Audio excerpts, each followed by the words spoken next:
Азыр bir nerse izildеп atam.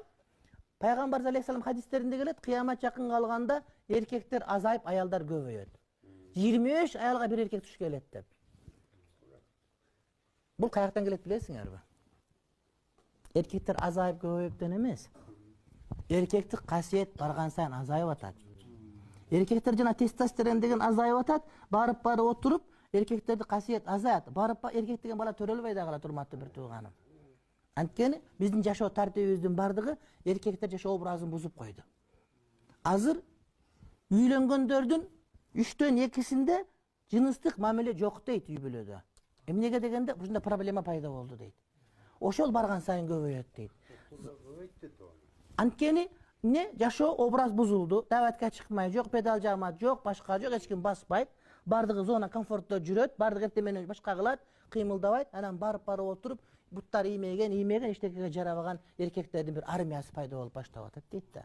Ана биздин жеп аткан тамактарыбыз, Кытайдан келип аткан тамактар, жанагы биздин ачтыкы деп жанагы дрожь жеп аткандардын бардыгы гормондордун баарын өлтүрүп, булар аялдарга караган эркектерге көбүрөөк зыян тийгизип атат экен да. Бул пайгамбар алейхиссалам айткан осуят жөндөн жөн келбейт. Мен таң калып атам, карап отуруп, анткени ошого биз айланып кетип атабыз, урматтуу бир туугандар. Азыр эркектердин жанагы гормон жыл сайын 2%дан түшүп атат дейт.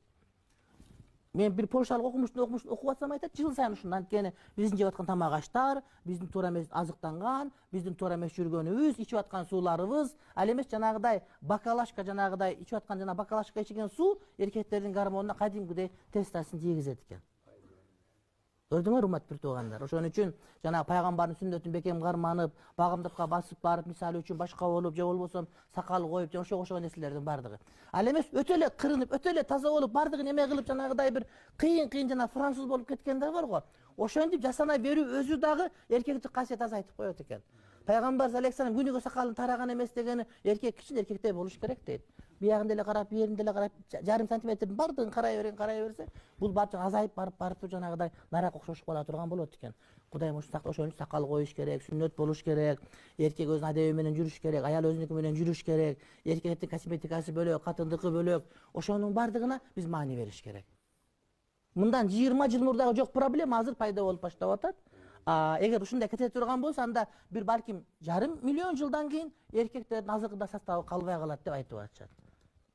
Алар коңгуроо кагып атат. Бул деген пайгамбардын хадистеринде келет, урматтуу бир тууган. Изилдеп көрсөк, бир дагы ислам окумуштушу айткан эмес, анткени бул проблема азыр пайда болуп баштады. Мурда мындай проблема болгон эмес экен эркектердин арасында.